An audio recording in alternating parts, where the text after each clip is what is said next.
주님께서 여러분과 함께 또한 사제의 영과 함께 요한이 전한 거룩한 복음입니다. 주님 영광 받으소서.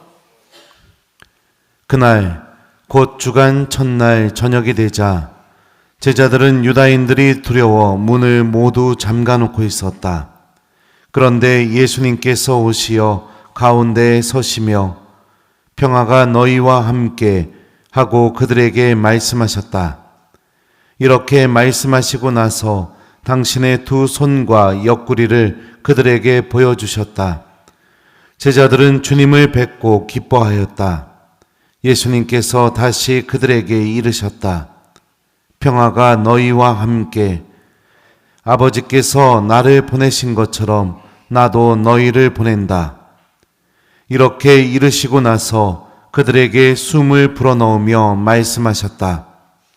성령을 받아라. 너희가 누구의 죄든지 용서해 주면 그가 용서를 받을 것이고 그대로 두면 그대로 남아있을 것이다. 12 제자 가운데 하나로서 쌍둥이라고 불리는 토마스는 예수님께서 오셨을 때 그들과 함께 있지 않았다. 그래서 다른 제자들이 그에게 우리는 주님을 배웠소 하고 말하였다. 그러나 토마스는 그들에게 나는 그분의 손에 있는 못자국을 직접 보고 그 못자국에 내 손가락을 넣어보고 또 그분 옆구리에 내 손을 넣어보지 않고는 결코 믿지 못하겠소 하고 말하였다. 여드레 뒤에 제자들이 다시 집안에 모여 있었는데 토마스도 그들과 함께 있었다. 문이 다 잠겨 있는데도 예수님께서 오시어 가운데에 서시며 평화가 너희와 함께 하고 말씀하셨다. 그러고 나서 토마스에게 이르셨다. 내 손가락을 여기 대보고 내 손을 보아라. 내 손을 뻗어 내 옆구리에 넣어 보아라. 그리고 의심을 버리고 믿어라. 토마스가 예수님께 대답하였다. 저의 주님, 저의 하느님. 그러자 예수님께서 토마스에게 말씀하셨다. 너는 나를 보고서야 믿느냐? 보지 않고도 믿는 사람은 행복하다. 예수님께서는 이 책에 기록되지 않은 다른 많은 표징도 제자들 앞에서 일으키셨다. 이것들을 기록한 목적은 예수님께서 메시아시며 하느님의 아드님이심을 여러분이 믿고 또 그렇게 믿어서 그분의 이름으로 생명을 얻게 하려는 것이다. 주님의 말씀입니다. 그리스도님 참여합니다.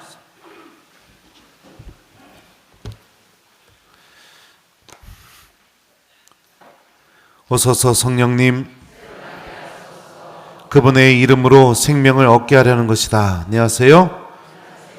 예, 오늘 하느님 자비주의를 보내고 있습니다. 여러분들 미사 시작하면서 제가 말씀드렸던 대로 이제 죄의 악습에서 내가 2번 다시 그 악습으로 들어가지 않겠다고 결심하셨죠? 네, 좋습니다. 자비가 무엇일까요? 이 성경은 자비를 제가 강론 때 몇 번 얘기했을 거예요. 어머니 자궁에 빗대어서 설명한다고요. 그죠? 뱃속에 있는 아기에게 어머니 자궁은 그 아이가 생명을 누리는데 필요한 모든 것을 무조건적으로 주죠.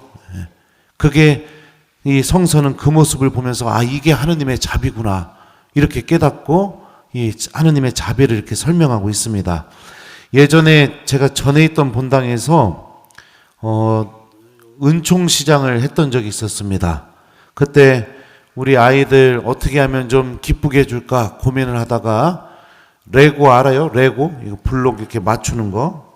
그거를 제가 한 100만 원치를 샀어요. 그래갖고 애들 은총표로 그거 레고 사라고. 은총시장이 된 날인데 천녀성체 때문에 냉담 풀고 나온 아이들이 2명이 있었거든요. 근데 걔네들이 안 보이는 거예요. 그래서 제가 물어봤죠. 그 엄마들한테 왜 걔네들 안 보이냐 그랬더니 코로나 그 확진자가 다녀갔던 곳에 그 아이들이 잠깐 이렇게 있었나 봐요. 근데 뭐 동시에 있었던 것도 아니고 그 다녀갔다고 밝혀진 장소에 애들이 잠깐 이렇게 스쳐 지나간 거죠. 근데 이제 엄마들이 불안하니까 은총잔치 안 왔으면 좋겠다고 그 엄마한테 얘기를 했다고. 그래서 그 은총잔치에 안 왔다고 그 얘기를 듣게 되었습니다. 그럼 여러분들이 신부님이라면 어떻게 할 겁니까? 1번, 아, 그렇구나. 이러고 만다. 2번, 이거 얘기하면 답인데. 아, 그렇구나. 이러고 넘어갈 수도 있는데, 마음이 너무 아픈 거예요. 그래서 어떻게 했느냐. 그리고 그 아이들은 냉담하다 나왔기 때문에 은총잔치가 뭔지도 몰라요. 되게 기대를 하고 있었거든요. 꼬맹이들 둘이었는데. 그래서 제가 산 레고 중에 제일 비싼 거, 남자 거 하나, 여자 거 하나, 그거를 교사들한테 달라고 했습니다. 그리고선 아이들 은총잔치 하고 있는 중에 사무장한테 시켰어요. 그 엄마한테 전화하라고. 본당 신부님이 지금 은총시장 하러 그 집으로 가려고 한다고. 준비하라고. 그리고선 그 레고 2개를 들고 그 아이 집으로 갔습니다. 갔더니 그 남자 아이가 그 아파트 입구 앞에서 이렇게 서성이고 있는 거예요. 갖고 제가 너 뭐해? 그랬더니 신부님 웬일이세요? 이러는 거예요. 그러더니 어디서 놀다가 들어왔대요. 그래갖고 빨리 집으로 가자. 우선 집에 가자마자 제가 그랬거든요. 그 꼬맹이들 둘한테 너희들 1년 동안 모은 은총표 가져와 봐. 그랬더니 가져오더라고요. 그래서 제가 레고를 이렇게 내놓고서 이거 은총표로 살 거야 안 살 거야? 그랬더니 사겠다고. 그래가지고 가장 좋은 레고 2개를 그 여자 그 애들 2명한테 줬습니다. 그 엄마가 그때 저를 바라봤던 눈빛이 아직도 잊을 수가 없어요. 너무너무 고마워하는 눈빛. 굉장히 그 조용한 자매님이었거든요. 그리고 냉담 풀고 나와서 얼마 되지도 않아서 그 자매님이 미사에 오기도 하고 아니면 애들만 보내고 미사 안 나오기도 하고 이랬던 자매인데 저한테 차 한잔하고 가시라고. 그래서 차 한잔하고 그리고서 이렇게 나오게 됐는데 나올 때 현관 앞에서 그 꼬맹이 둘이 저한테 달려와가지고 신부님 고맙습니다 이러는데 마음이 막 짠했습니다. 그 뒤부터 그 가족이 얼마나 미사에 열심히 나왔나 몰라요. 저는 아마도 그날 그 가정에 예수님이 되어줬겠죠, 제가. 그죠? 그냥 넘어갈 수도 있는데, 그렇구나 할 수도 있는데, 굳이 그 집까지 가가지고 그렇게 레고 주고 아이들한테 하느님 사랑을 이렇게 전하고 왔었습니다. 오늘 복음을 보면 예수님도 똑같은 행동을 하세요. 토마스가 예수님 부활한 거 못 봤어요. 그랬더니 뭐라고 얘기하냐면 나는 그분의 손에 있는 못자국을 직접 보고 그 못자국에 내 손가락을 넣어보고 또 그분 옆구리에 내 손을 넣어보지 않고서는 결코 믿지 못하겠소. 이렇게까지 말합니다. 근데 저는 이 토마스의 심정이 좀 이해가 돼요. 다른 제자들은 다 봤는데 나만 못 봤어요. 그럼 얼마나 서운했겠어요. 그죠? 근데 중요한 건 뭐냐면 예수님은 2번째 발현하실 때 누구만을 위해서 발현하셨어요? 토마스만을 위해서 발현했어요. 그 당신 못 봐가지고 속상해하고 있는, 아파하고 있는 그 토마스 한 명만을 위해서 또 발현을 하셨다는 게 굉장히 중요한 거죠. 이게 바로 하느님의 자비의 모습인 겁니다. 예외되는 사람이 없다는 겁니다. 그냥 못 넘어가시는 거예요. 그럴 수 있지 하고 넘어갈 수 있는데 그냥 못 넘어간다는 겁니다. 우리가 죄 때문에 넘어지거나 믿음을 잃어버리거나 내가 하느님하고 멀어져 있는 상태에 있으면 하느님은 그냥 못 넘어가요. 어떻게 해서든지 찾아오십니다. 제자들이 이날 어떻게 했어요? 문 잠궈 놓고 있었잖아요. 뚫고 들어오셔요. 뚫고 들어와서 결국에는 믿지 못하겠다고 하는 그 입에서 저의 주님, 저의 하느님이라는 신약 성경에서 최초로 예수님을 향해서 하느님이라고 고백하는 그 고백의 주인공이 되게 만드십니다. 이게 하느님 자비의 힘인 겁니다. 그러니 사랑하는 우리 교회 여러분들 절망하지 마십시오. 내가 이렇게까지 망가졌다고 해서 하느님이 나를 잊었다는 그 잘못된 생각에 빠지지 마십시오. 반드시 찾아오시고 반드시 함께 계셔 주십니다. 예수님이 토마스에게 한 말을 우리 집중해서 봅시다. 내 손가락을 여기 대보고 내 손을 보아라. 내 손을 뻗어 내 옆구리에 넣어 보아라. 그리고 의심을 버리고 믿어라. 이거 누가 했던 말이에요? 1번 토마스, 2번 본당 신부님, 3번 베드로. 몇 번이에요? 예? 토마스가 했던 말이에요. 나 손가락 넣어보지 않으면 못 믿겠다. 근데 예수님이 토마스가 한 말을 그대로 말씀하십니다. 이게 무슨 의미예요? 눈에 보이지는 않았지만 토마스가 이 말을 할 때 예수님은 1번 토마스랑 같이 계셨다. 2번 같이 안 계셨다. 몇 번이에요? 같이 계셨죠. 눈에 보이진 않았지만 토마스가 나는 여기 목구멍에다가 손가락 넣어보기 전까지는 절대 못 믿어. 이 말 할 때도 같이 계셨던 겁니다. 떠나신 적이 없으셨던 거죠. 예수님도 마찬가지입니다. 우리들 떠난 적이 없습니다. 죄 때문에 아파하고 그 죄를 고백하지 못해서 아동바동거리고 있고 내가 믿음을 잃어버리고 있고 나 같은 사람은 주님께서 기억하지 않으실 거야. 이렇게 생각하는 그 순간에도 나를 잊지 않으시고 나와 함께 계셔 주시고 반드시 닫혀진 내 마음의 문 안으로 들어오고 계십니다. 우리가 이 신비를 믿고 용기를 내는 것이 필요하죠. 그래야 주님의 자비에 모든 것을 의탁할 수 있는 신앙인이 될 수 있는 겁니다. 하느님의 자비는 우리가 상상하는 것 이상으로 더 크고 더 깊고 더 놀랍습니다. 주님께서 제자들에게 이렇게 말씀하십니다. 성령을 받아라. 너희가 누구의 죄든지 용서해 주면 그가 용서를 받을 것이고 그대로 두면 그대로 남아있을 것이다. 예수님께서는 우리가 이웃의 죄를 용서해 주는 사람이 되기를 바라고 계십니다. 왜냐하면 우리들도 용서를 통해서 하느님의 자비를 체험하기 때문입니다. 내가 주님의 자비를 체험하는 사람이라면 나도 이웃에게 하느님의 자비를 전달해 줄 수 있는 사람이 되기를 바라고 계시죠. 그러니 용서하는 사람이 되십시오. 하느님께 용서받을 줄만 알고 그 용서를 이웃들에게 나누어 주거나 전달하지 못하는 그런 불행한 신앙인이 되지 마시고 나를 용서해 주신 하느님을 기억하면서 나를 자비로 대해 주신 하느님을 기억하면서 하늘에 계신 아버지께서 자비로우신 것처럼 나 또한 자비로운 하느님의 자녀들이 될 수 있도록 하느님 자비의 도구가 될 수 있도록 우리 모두가 노력해야겠죠. 토마스가 왜 부활하신 예수님을 만나지 못했을까요? 그리고 토마스는 어떻게 하자 부활하신 예수님을 만났을까요?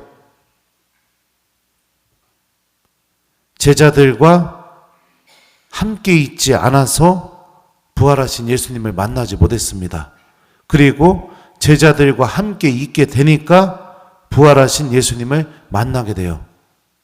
우리가 부활하신 예수님을 만나는 체험이 어디에서 주어지는지 오늘 복음이 또 알려주고 있죠. 공동체 안에서, 교회 안에서 부활하신 예수님은 체험할 수 있는 겁니다. 주님은 나랑 어느 순간이든지 계속 함께 계시지만 그 함께 계신 예수님을 만날 수 있는 순간이 언제냐? 교회 공동체 안에서. 그러니까 나 혼자만 기도하고 나 혼자만 미사드리고 나 혼자만 아무것도 안 하고 그냥 나 혼자만의 신앙생활을 하고 있다면 그 신앙인은 부활하신 예수님 절대로 만날 수가 없습니다. 같이 기도해야 됩니다. 같이 봉사해야 되고 같이 미사드려야 되고 함께 있어야 됩니다. 이래야 부활하신 예수님을 만날 수 있죠. 여러분들 가정 안에서도 마찬가지입니다.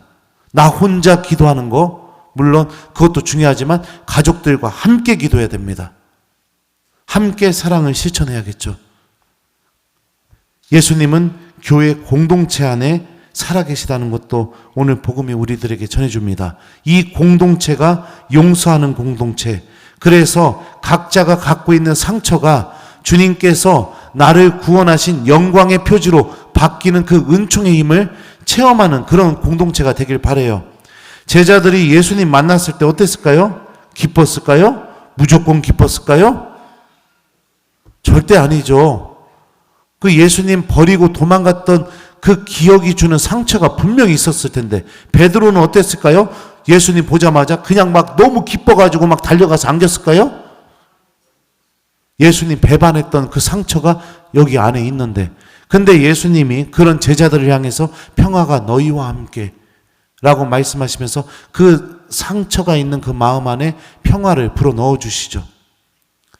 그리고 나서 이 제자들의 상처는 어떻게 바뀌었을까요? 내가 예수님을 버렸는데, 근데 그럼에도 불구하고 예수님께서 그런 나에게 찾아오셨어. 내가 예수님을 3번이나 모른다고 배반해버렸는데, 그럼에도 불구하고 그 예수님이 나를 버리지 않고 나를 잊지 않고 나에게 찾아오셨어. 상처가 주님께 다가가지 못하는 그런 힘을 내뿜다가 부활하신 예수님과의 만남을 통해서 그 상처가 갖고 있는 힘이 완전히 바뀌어버리게 되었죠. 그럼에도 불구하고 주님이 나를 잊지 않으신 영광의 표지로, 그럼에도 불구하고 주님께서 나에게 찾아오신 그 자비의 표지로 상처가 갖고 있는 힘이 완전히 바뀌게 되었죠. 주님께서는 교회 공동체가 이런 공동체가 되기를 바라고 계십니다. 그래서 오늘 일독서를 보면 교회 공동체가 어떻습니까? 한 마음 한 뜻이 돼서 모두가 다 자기 것이라고 주장하지 않고 서로 사랑하면서 그 사랑의 공동체를 이뤄나가게 되죠. 여러분들 사랑하게 되면은 내 것, 니께 없어지게 되죠. 그죠? 결혼하면은 여러분들 어떻게 했어요? 결혼하자마자 통장을 따로 만들어서 내가 번 돈은 내 통장에 넣고, 배우자가 번 돈은 배우자가 번 통장에 넣고, 그 중에 한 달에 뭐 우리 30만 원씩만 내서 같이 삽시다. 나는 결혼 생활 이렇게 시작했습니다. 1번, 2번 그냥 다 서로 합쳤습니다. 몇 번이에요? 네. 근데 요즘은 그러지 않는다고 하더라고요. 근데 진짜 사랑하게 되면 여러분들 구분하는 게 없어지게 돼요. 초대교회 공동체가 정말로 그 하느님의 사랑 안에 있었던 공동체였다는 것을 일독서가 우리에게 알려주고 있죠. 여러분들의 가정도 이런 공동체가 되어야 될 것이고, 우리 본당 공동체도 이런 공동체가 되어야 될 것입니다. 이웃의 상처가 하느님의 자비의 은총으로 바뀔 수 있도록 우리가 서로 용서하고 이해하고 그래야겠죠. 하느님의 자비는 절대로 멈추지 않을 겁니다. 내가 죽음을 맞이해서 하느님께 다시 돌아가는 그 순간까지 한 번도 중단되지도 않고 멈추지도 않으면서 내가 구원을 얻는데 가장 필요한 모든 은총을 다 쏟아부어 주실 겁니다.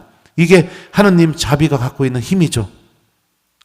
우리가 이 자비의 주인공이라는 것을 굳게 믿으면서 오늘 요한복음서 저자가 마지막에 이렇게 말하잖아요. 그분의 이름으로 생명을 얻게 하려는 것이다. 이게 하느님의 마음이죠.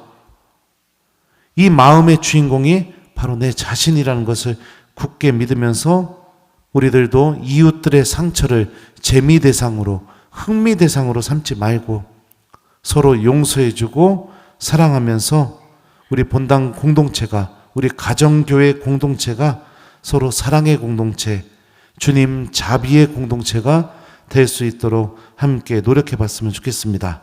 숙제 드릴게요. 일주일 동안 여러분 가족들과 함께 기도하는 한 주간, 또 서로를 용서하기 위해 함께 애쓰고 노력하는 한 주간, 그리고 하느님의 자비가 나를 향해 있다는 것을 굳게 믿으면서 주 예수님 저를 당신께 의탁합니다 라고 자주 기도하는 한 주를 보냈으면 좋겠습니다. 그분의 이름으로 생명을 얻게 하려는 것이다. 아멘.